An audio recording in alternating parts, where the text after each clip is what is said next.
Good day, podcast community. Pete Kane here, Podcast Pete, and we have a special guest in the house. Now, of course, she's in the house. She's a little bit further north than most of our guests, but I'm going further north anyway tomorrow, so I'll get closer to our guest here. She was referred to me by a friend of mine, and she is a book coach, and we want to really help you understand the advantages, the ins and outs, the things that are so important of getting that book done. So, Maya, introduce who you are, what you do, and who you serve, and then we'll get into our podcast. Okay, thank you so much for having me, Pete. My name is Maya Tyler. I go by Maya Dion. That's just because that's the middle name my mother gave me, and it means that I'm not beholden to any of the last names that I happen to have sometimes. Yeah. as I go through being remarried. Yes. So there's that. What I do is in a catchphrase type of way. I help writers with great purpose build the platforms they deserve. And what I mean by that is I'm more than just a book coach. I'm serving people that have a big idea, have something that aligns with who I am because I'm a very purpose driven writer. And they just may not be the best writers, or they may not have a clue of where to drink in the fire hose of internet that gives them information about writing a book and publishing a book and all the things that come, all the moving parts that you find out later. There's more to just writing your book than typing. All of that, I am the expert on that. I have, published maybe what I say 7 bestsellers now in the past 2 years since I started my business. I have my own bestseller on Amazon. And what I'm really looking for and what I really hope to give to people is just that all inclusive backup that they are looking for when they want to put together a good product. We see all kinds of books out there that, are 3 pages or they look like pamphlets and they aren't exactly what it is that you were thinking of when you wanted a book. You want something that's substantial with quality that looks like, hey, maybe Penguin or Random House may have done this, but you want the budget of doing it yourself. And, and you also want the recognition and the platform and all of those pieces. So that's what I do. And that's what I serve, someone who's looking for that all-inclusive production support team. That's what we do. It's beautiful. I love it. Now, when you said purpose and platform, that just hit me right between the eyes. I always like to emphasize the purpose we have. And it's not just an ultimate purpose, although that can be it, is purpose of showing up, purpose of conversation, purpose of, just generally, and then the platform, because we believe in being a key person of influence. How did you put those 2 words together? What was the thought behind when you started this? Because those are powerful words. Well, definitely. The first book, my first project I started with outside of my own was an anthology. And being a widowed person myself, I decided I wanted to do an anthology with other widows. And I was going into it blind, didn't really know what it was everything that everyone was going to need, having a group of so many people. And I realized very quickly that everybody in that anthology wanted basically to have the same backup support that it seemed like I had. They wanted to have a voice. They wanted to look professional. They wanted to have, all of the following and all of the bells and whistles that come with a book, but all they had was their experience. And so I thought to myself, you know what? I want to help them have all the things that I have. I want them to have to unlock all of that. There's enough gatekeeping in this industry already to make writing and publication and marketing difficult already. So my jam is to unlock those gates for people and give them the platform it takes to, have something to say that people are listening to. Because it's one thing to just be boo-boo down the street with this book. There's another thing to be, oh, I'm Podcast Pete. I have this platform. This is who I am. And I've got the logos and the, the following and I'm not gaining people a following, but it will when they see that this person is serious and they're substantial. And so building a platform to showcase people's purpose is something that happens to be an intersection of my wheelhouse, where I've got 20 years in cybersecurity and I also have, a penchant for writing. So it's like intersection of digital production and writing expertise. Perfect marriage of purpose and platform. Yeah, that's I guess I admire writers because I failed English in high school, and so now do you say you have an excuse? Yeah, maybe I was dyslexic, ADD, and I didn't even come close to passing English in high school. So I went to summer school to pass. Mhm, So mhm, writing was never my friend. I mhm, It was before voice to text became, the thing. mhm, So every single when email came about, every single email that I sent out, there was fear because if there's a sentence of 10 words, I would misspell about 5 of them. So it mhm, was never a pleasant experience writing. mhm, But mhm, then once voice to text technology came about, I started doing more and more and more of voice to text. Now I journal, I write. I mean, I write. I'm not even the same purpose. I'm the same person before that. So mhm. my question to you is like, at what age did you kind of start enjoying writing? Oh, I've always been a writer, always and forever. Now, if you asked me what my accounting teacher said to me, he said, I've never seen anyone try so hard and do so badly. So I was one of those kids that I was, great at English, but terrible at, like the math and the science stuff. Well, not all the science, mostly just the math. So, like, where your strong suits probably weren't English, mine were. Mine was always English. My mother's an English teacher. Like I was, always that person that was correcting other people's grammar. And, if you ask where something is at, my mother would say behind the preposition. Like I've always been, a Yeah. writer at heart. So that's my first love is writing. And when now you became, you lost your husband. Mhm. Was this a couple years ago that you I was 27 at that time. So this was, and I'm telling my age, this was 15 years ago. okay. When you did, I'm sorry to hear that. Thank That's you. tragedy. I've lost so many people, whether Mhm. it's early because of drugs, because of different things, and there's Mhm. nothing when you a family member, it just there's nothing. It's Yeah. rocked the world. How? Because the reason I ask that is there's a friend of mine introduced me to something called PTSG, which Mhm. post traumatic stress growth. Yep. He basically said we grow through our tragedies in life. Absolutely. What when when you found yourself being a widow, how did you grow through it? What was your path like? Because that's horrible to go Mhm. through that. Did you find yourself growing as a person? Oh, absolutely. And that's exactly what the book came about to be about. It was the idea that there's no blueprint, there's no how, and that, around death and grief, we have a lot of taboos. We have a lot of, stigmas that where we don't talk about it. We don't, it's not polite conversation. And so those people are kind of left in their own mess to figure it out. And we're told things like, oh, lean into your faith or find yourself, but no one is telling anyone how. And that's where I got my inspiration from my book. I call myself the queen of how now because it is, it definitely begged the question, well, what's the first step?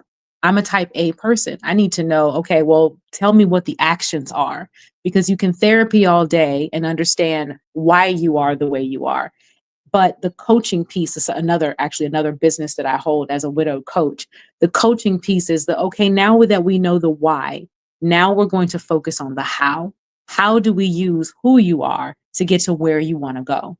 And that growth process for me was very slow because I didn't have anybody to show me how. However, once I had it down to a science, it became my business and my purpose and my everything to share this with other widowed people because they deserve to love their lives again and Yes. they deserve to understand how. And once I got, that was my big purpose, and that still is my big purpose to share that message. And so I felt like that purpose and purpose to platform is so powerful because everyone here has a purpose that is to be shared. That's what it's for. We're here to help each other. And so if you had the platform you needed for the purpose you were born for, you'd be, on fire. You'd be unstoppable. Mhm. And that's what I want to help connect people to. Yeah, I had next Wednesday will be 3 years. I had a stroke and I Oh, was an active wow. golfer. I ran. I was very active. And Mhm. wake up and that goes away. Yeah. You have to all of a sudden, it's kind of like I tell people, you have to play the cards that are dealt you. Now, Mhm. can't reshuffle and get them again. So you have to learn to live a new life with Mhm. new purpose, with new getting different things. But I found myself better when I would serve others going through similar tragedy. Did you have a time when you started to really focus on the other widows that your heart started to mend and not mend but start to be more more purposeful when you're pouring Absolutely. into others? Yeah, absolutely. I wrote my book because I'm a writer. I'm an introvert and I wasn't interested in speaking or, even group coaching. Like I wasn't, that wasn't me. But the more people got their hands on my book, they were like, this needs to be a class. You need to come and show and teach and all these things. And actually, Johnson C. Smith University down in South Carolina, they picked up the book and they were like, this is a class now, and you're coming to speak. And I'm like, what? Hey, so, yeah, so yeah, every year that's a mandatory book for that class. And it's an English class, but it's like it, it's about women's studies and all the things. So when I got to actually speak to other widows and they were able to say, I was able to say to them, I get you. The look on their face was just like, no one else in the world gets this. You would think widowhood was invented yesterday. yeah. And the things that I was able to connect with them with not only was helping them open the door of possibility to positivity in their life going forward, but it was healing parts of me that felt alone and unattended to and uncared for in those ways. And so, yes, absolutely. Sharing with other people and connecting this with other people was when my background healing really began. Because you start off with your forefront healing where you're like, okay, what am I going to do? And what am I going to do about what's happening to me? But the back end is still there. The pain of not having anybody to pull you through or walk you through, or the main reason you're upset, in my case is, my person is gone. Finding that I had within me what it took to heal those spaces just by sharing with others. It's an amazing, mind-blowing feeling. So absolutely, yeah. Yeah, as I'm listening to you, I started a long time ago going through constant trauma is leaning into being uncomfortable. But when I had my stroke and you're walking with a cane, you got a brace on, it's amazing. And I know how physically handicapped, well, people feel because people avoid you. It's Yeah. like they avoid you. And so I started wearing two-color shoes just Mhm. so people would ask me about my shoes, and I'd have a conversation, making it Mhm. comfortable for them to talk, because Mhm. we don't want just because somebody's a little different than you Yeah. doesn't mean you avoid them.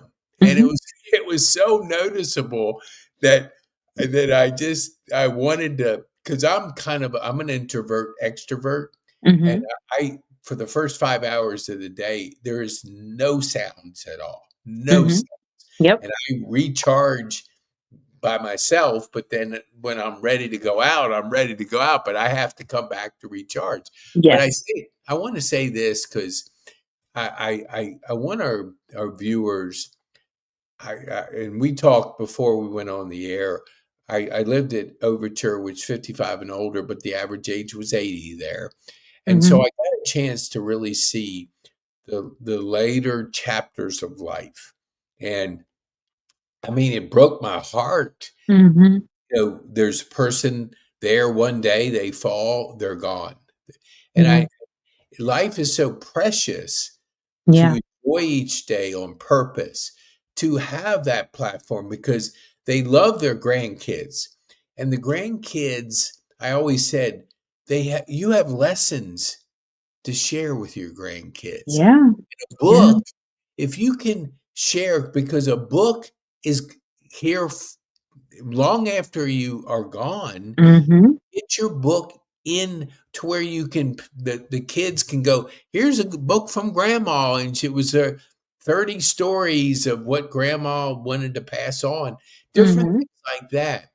And it's so when you talk to people about, their eyes light up, but then they just they stop. They don't pursue Yeah. it. How Yeah. do you, when you're talking to people and you're talking about purpose and platform, how are you helping them to keep to see the future of having that book? What do you take them through? How do you help them cross that fear of doing something they've never done with Mhm. accomplishing something that's going to make such an impact? That's a good question. Usually, people come to me for because they've seen what I can do with, their peers' books, or I've been a referral of some sort. So I don't really have to do that speech too much. Usually, when people see the value in a book coach, they're like, "Heck yeah, I already know what I want to do." But I have had that conversation a couple of times with people that are, are sitting on a book where they think everything's going to be super expensive and it's going to take too long.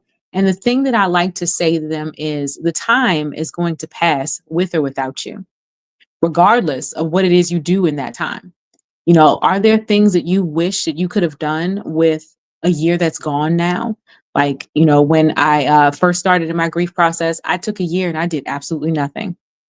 And I regret that time because not only does death highlight how much time you don't have and how the audacity of wasting time, but I definitely could have done so many. I could have started my book then, since I was doing nothing. I could have done so many other things in that time, but I did absolutely nothing.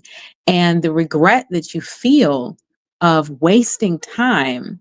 And then when you explain to people, the audacity of wasting time, it kind of gets them into the mindset of, you're right. Like time, it I'm worried about wasting my time when I'm wasting my time wasting my time.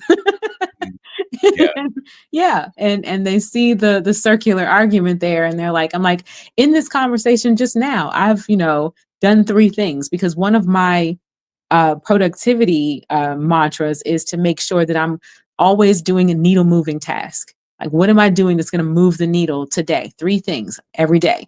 Because no matter how I feel, that day is going to pass and I'm not going to be able to get it back. So, how yep, am I going to move the needle? yep, And that normally kind of gets a fire into people's butt too. They're kind of looking around like, oh man, while we were talking, I could have picked up that piece of trash. I could have, like done this or done that. And I'm saying, you see how time doesn't care about you. yep, So you should probably care about your time, yes. and how you spend it. Yeah. So. No, I like what you said, the 3. We use the power of 3 all the time. Hmm. Like, we do a virtual summit on Saturday, which I'd love for you to speak. It's 3 points, 5 Hmm. minutes, and it Hmm. really, our brains, and this was just through study of, because I had to, like, literally repair my brain and do n form new pathways. Yeah. Hmm. So I studied. I have a brain coach, Jim Quick. I studied his strategies, and when I was Hmm. I had to go back. I spent 39 days at Shepherd, which is a rehab place here in Atlanta. And Mhm. they invited me to back. They had gotten a grant to study the left side of the brain. So I go down there and I'm in this big tube, MRI tube, and your eyes are open, all this kind of stuff.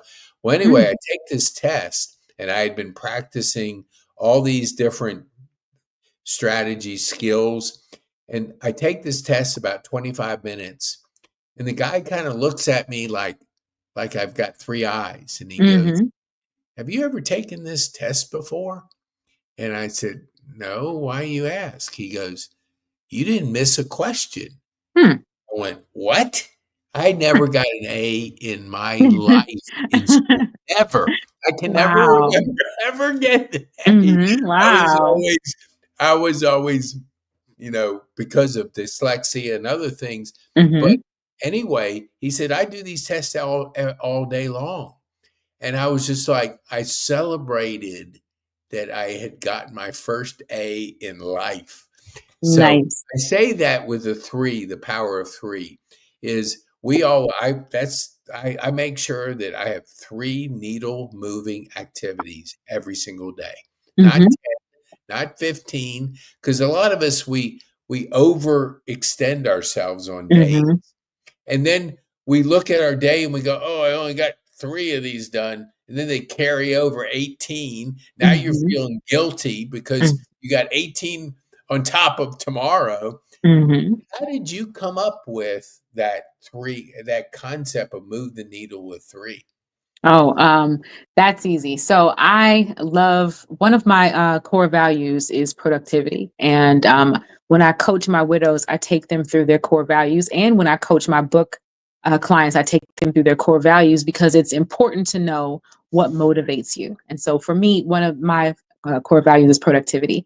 And so one of the things that you feel helpless in, both as a person writing a book and as a widowed person, is getting anything done. Whether it be I have this lofty idea of how I want this book to be and when I want it to come out, or it's, being a widowed person and you're like, I've got these kids, I've got these bills, I've got all this stuff. How am I going to have any control over how I do this day? And so I thought, I always start out with, do you know that you could, in your head, you've got all these things banging around saying, "Oh, I've got so much to do." If you wrote them out, most people have about 21 things that they have to do. I mean, it's around that, and it sounds like a lot. But what if you could divide those 21 things into 3 things a day? They'd be done in a week. Mhm. And people are like, "No." And I'm like, "Write them out." And you put them in the categories and you assign them to the days and you go, "Oh, wow. All 21 of these things can get done to just 3 things a day." Yes. Yeah, our the sponsor of our podcast is Growth Day, and he talks about the Friday finishers. Like, Mhm. so when we're setting the week, those Friday finishers are non-negotiable.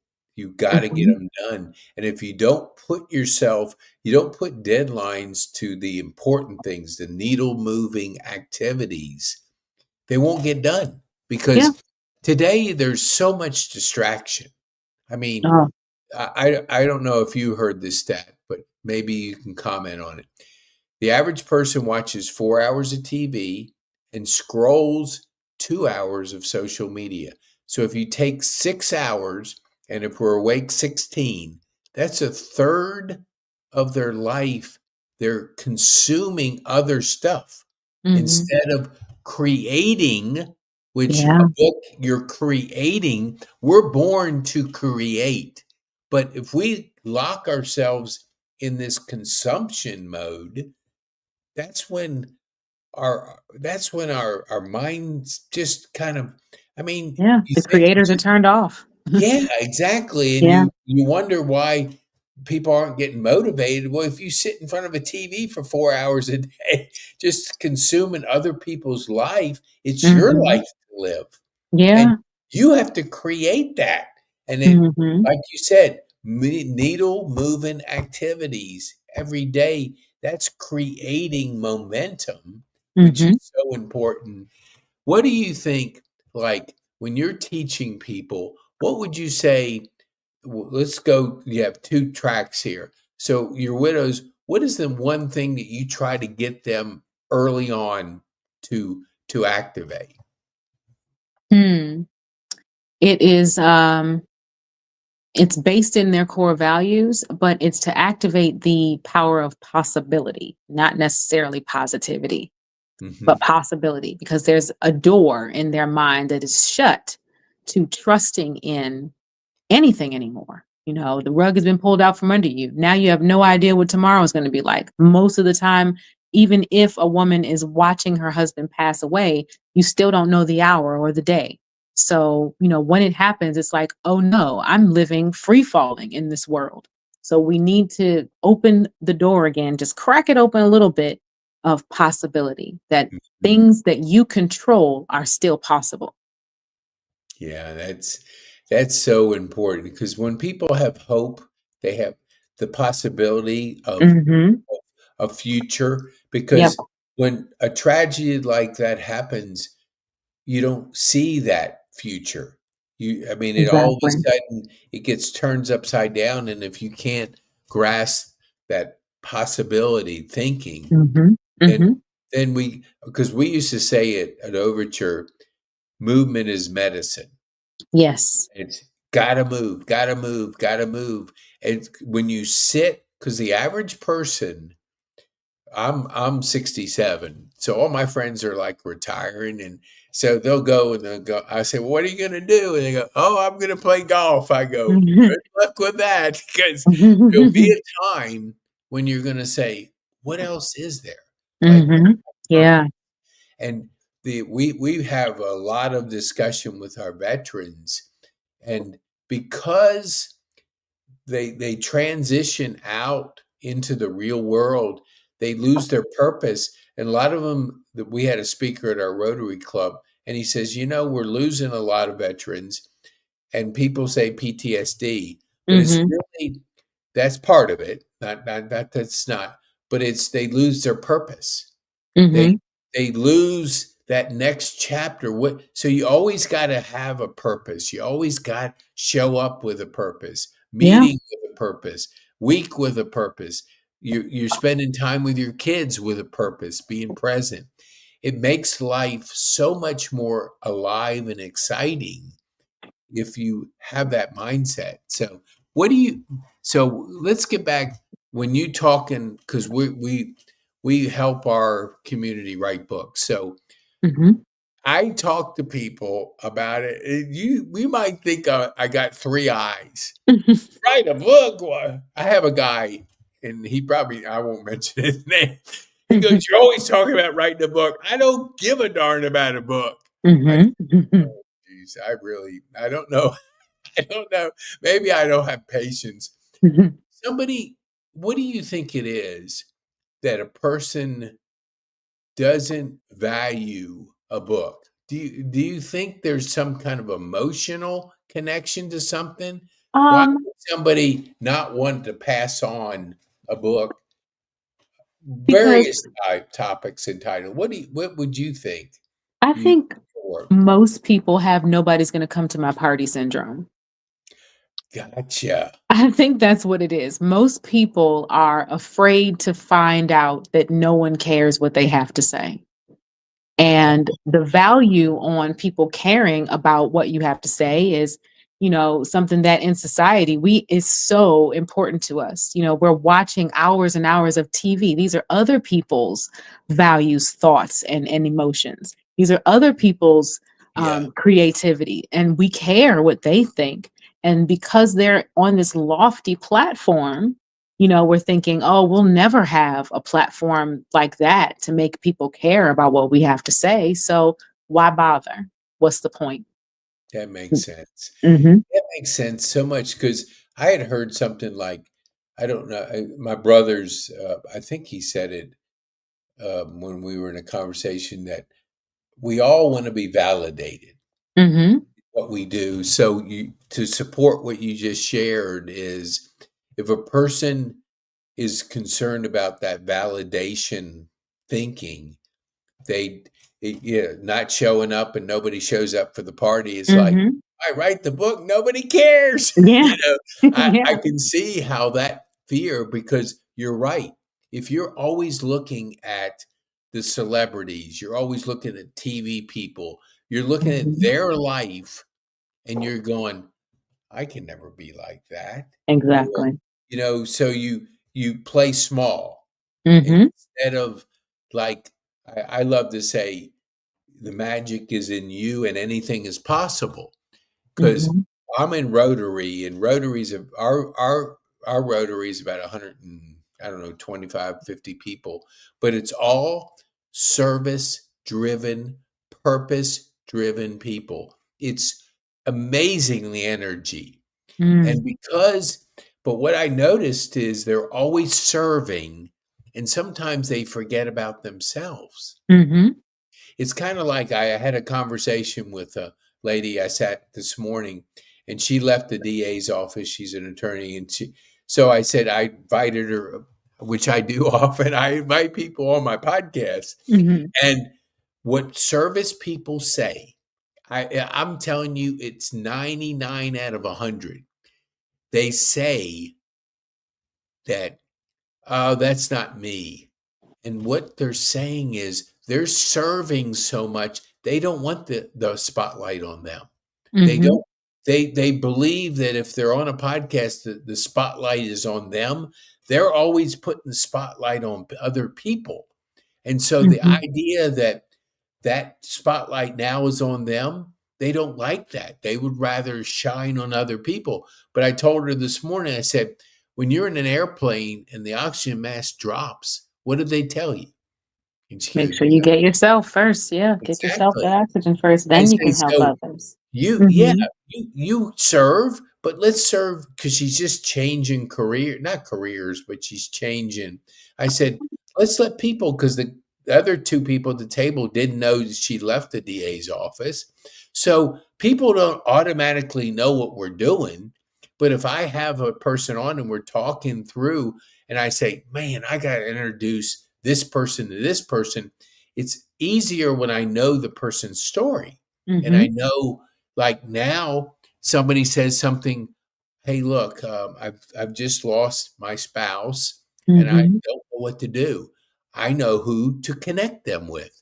Awesome. Because Mhm. now I know a little of your story, and it's helpful that I could send them your podcast. They hear you, and they go, "Oh, that's me." Mhm. That's me. Then they're more apt to understand that you understand them.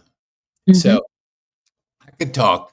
Let me wind it down because I want to be respectful of your time. So I want to let our viewers know how can they get a hold of you. I just put it on the screen. If you wouldn't mind telling them. Absolutely. So I have a website. It is mayadion.com.